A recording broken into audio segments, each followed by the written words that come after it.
अच्छा जी, यहाँ देखिएगा चैप्टर नंबर 3 एटॉमिक स्ट्रक्चर के एमसीक्यूज डिस्कस करने लगे। कह रहा है क्वेश्चन नंबर 1 में विच वन इज अ सब एटॉमिक पार्टिकल। सब एटॉमिक पार्टिकल 3 है, इलेक्ट्रॉन, प्रोटॉन एंड न्यूट्रॉन। ठीक है, option D.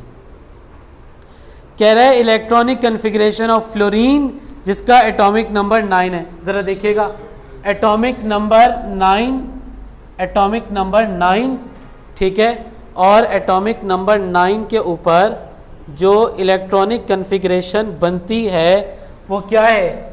1s2 2s2 2p5।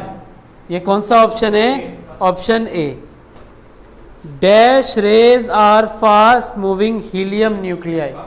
याद रखें, अल्फा रेज को फास्ट मूविंग हीलियम न्यूक्लियाई का नाम दिया जा रहा होता है। The particle electron was named by Stoney. सही है। आप लोग एक काम ये करेंगे, पेज नंबर आ जाए 74 पे और फेराडेज एक्सपेरिमेंट का आखिरी लाइन पढ़ें। लिखा हुआ है the basic unit of electric charge was later named by Stoney as electron. सही है। पेज नंबर लाजमी मेंशन करें अपने पास। Question number 5, to discover neutron James Chadwick bombarded beryllium with alpha particles. Question number 6, the value of R is equal to dash for the first stationary state of hydrogen atom. मेरे भाई यहाँ देखिएगा, radius का formula होता है n square multiply by 0.529 degree angstrom. n की जगह क्या रखना है? 1।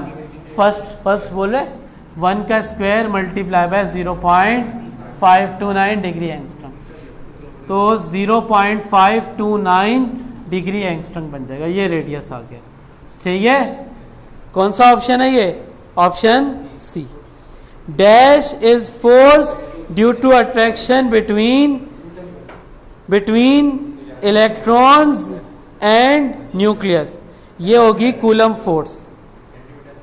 ठीक है, इसको चेक कीजिए। कूलम फोर्स इलेक्ट्रोस्टैटिक फोर्स है जो कि किस में होती है? इलेक्ट्रॉन और न्यूक्लियस के चार्जेस के बीच में जो फोर्स है, पॉजिटिव नेगेटिव। जिस तरीके से आपके पास ग्रेविटेशनल लॉ है ना, दो बॉडीज़ के बीच में अट्रैक्शन होगी, इसी तरीके से इलेक्ट्रोस्टैटिक फोर्स ऑफ अट्रैक्शन भी यही कहती है कि दो चार्जेस के बीच में भी अट्रैक्शन या रिपल्जन हो। ग्रेविटेशनल लॉ क्या है? F is equal to G m1m2 upon R square. और इसमें कूलम्स लॉ में क्या होता है? F is equal to K is constant, Q1 Q2 upon are.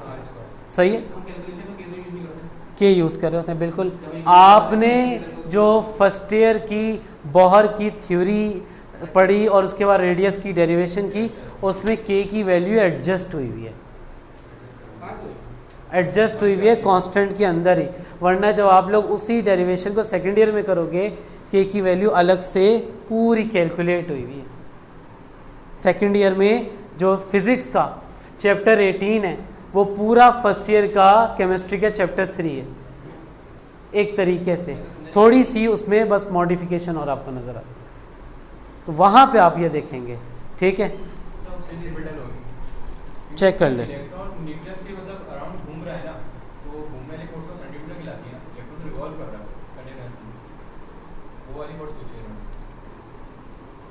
ठीक है, बिल्कुल सही है, ऐसा ही है।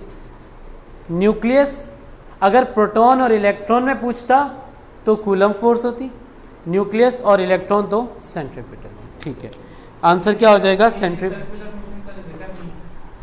देखें, अंडरस्टूड बात है ना वो, कि वो रिवॉल्व कर around the nucleus. Coulomb's law क्या कहते हैं? न्यूक्लियस के सराउंडिंग जो फोर्स सर्कुलर मोशन परफॉर्म करा रही है वो कौन सी होती है?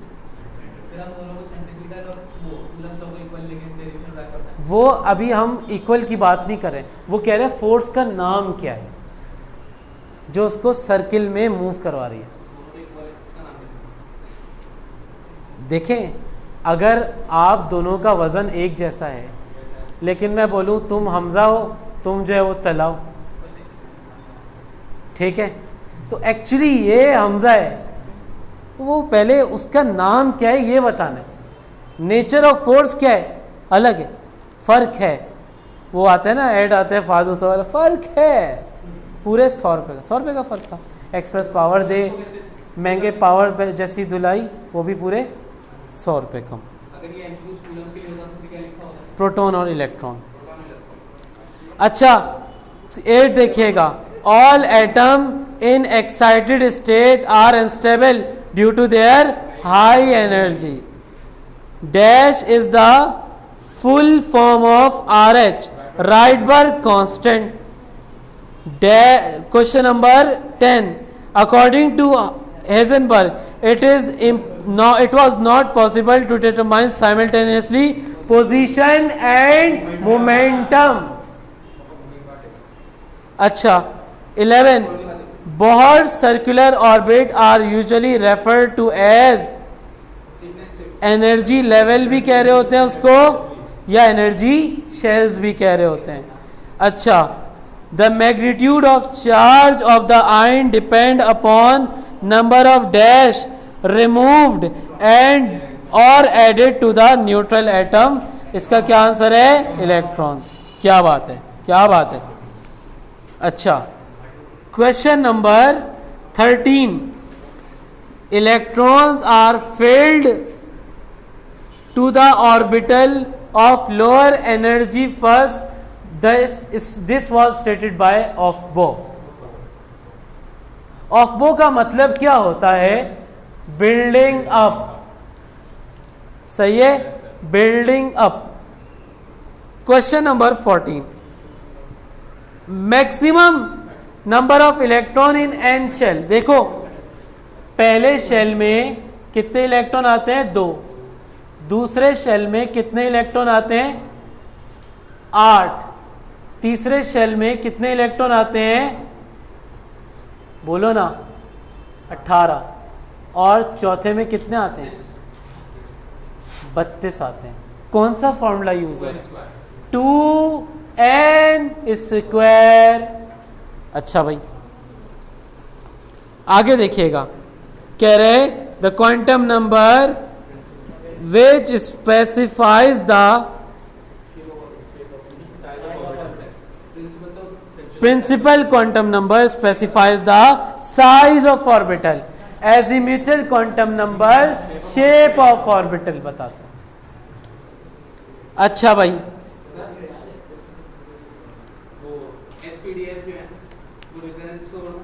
ऑर्बिटल्स को, और SPDF में जो SPDF की जो वैल्यू आती है वो L से आएगी, मतलब उसके बारे में जो पता लगेगा वो L से पता लगेगा। और L किसको रिप्रेजेंट करे, एजीम्यूथल क्वांटम नंबर। N किसको रिप्रेजेंट करता है, प्रिंसिपल क्वांटम नंबर को। सही है,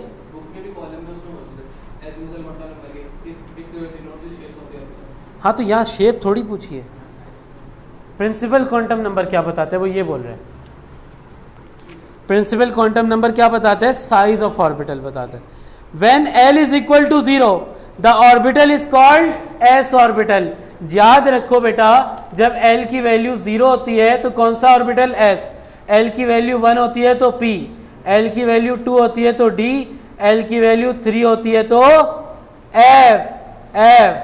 F ऑर्बिटल होते हैं। अच्छा, the region in which finding of an electron is maximum, ये डेफिनेशन है ऑर्बिटल की। किसकी, ऑर्बिटल की। क्वेश्चन नंबर कौन सा है, 18, चार्ज और न्यूट्रॉन। न्यूट्रॉन पे कोई चार्ज नहीं होता, 0। अच्छा, the colour of light depend upon its wavelength. Question number 20, light of single wavelength is called monochromatic. Physics में भी आपने इसके बारे में पढ़ा होगा। Question number 21, band of colour in which incident light break up is called spectrum. और band of 7 colour कह रहे होते हैं इसको, स्पेक्ट्रम को ना। अच्छा, violet light has the short. कल हमारी बात इस हवाले से हुई भी थी। Line spectra serve as fingerprint, याद रखें, for the identification of element, क्योंकि हम एलिमेंट के कलर से लाइन स्पेक्ट्रम से बता दें कि ये फलाना एलिमेंट है, तो आइडेंटिफिकेशन के लिए यूज़ होता है। फिंगरप्रिंट के तौर पे यूज़ होता है कि वो बता दे कि ये वाला एलिमेंट है। सही है। अच्छा, 24, the order of filling the number of the order of filling of orbital in element is guided by n plus l rules. 25, the electrons tend to avoid being in the same orbital. This was stated by Hund's rule. Hund's rule. According to Pauli exclusion principle, an orbital cannot contain more than 2. The p orbital are dumbbell shape. 28, in nodal plane the probability of finding an electron is 0. Nodal plane में electron की finding क्या होती है? 0. The degenerate orbital p orbital are perpendicular to each other. The probability of finding electron is uniformly distributed around a nucleus in s orbital, क्योंकि उसकी shape क्या होती है? स्फेरिकल. अच्छा, for s orbital the value of azimuthal quantum number is, check कर लो क्या value है? 0. How many orbital does d shell have? जरा एक बात देखो, एक बात बताता हूं. एक फॉर्मूला है जिसको कहते हैं 2l+1. ये फॉर्मूला बताएगा कि कितने ऑर्बिटल हैं. s ऑर्बिटल के लिए l की वैल्यू क्या होती है? 0. जब l की वैल्यू 0 रखोगे आंसर क्या आएगा? 1. l की वैल्यू 1 रखोगे आंसर आएगा 3. l की वैल्यू 2 रखोगे आंसर आएगा 5. क्या आएगा? 5. तो ये फॉर्मूला बताते हैं ऑर्बिटल्स के हवाले से. ठीक है. अच्छा भाई, dash gives different orientation of an orbital in applied magnetic field, magnetic quantum number. अच्छा, electronic configuration of sodium plus. याद रखो प्लस है तो एक कम कर दोगे, एक कम करोगे तो z इज इक्वल टू 11 नहीं, z इज इक्वल टू 10. और z इज इक्वल टू 10 के लिए इलेक्ट्रॉनिक कन्फिग्रेशन क्या होगी? 1s2 2s2 2p6. अच्छा, the maximum number of electron can be accommodated by in an energy level. Energy level में कितने electron आते हैं? इसका फॉर्मूला होता है 2 × 2l+1. ठीक है. यहां पे आगे चैप्टर नंबर 3 के एमसीक्यूज क्या हो गए? कंप्लीट हो गए. ठीक है.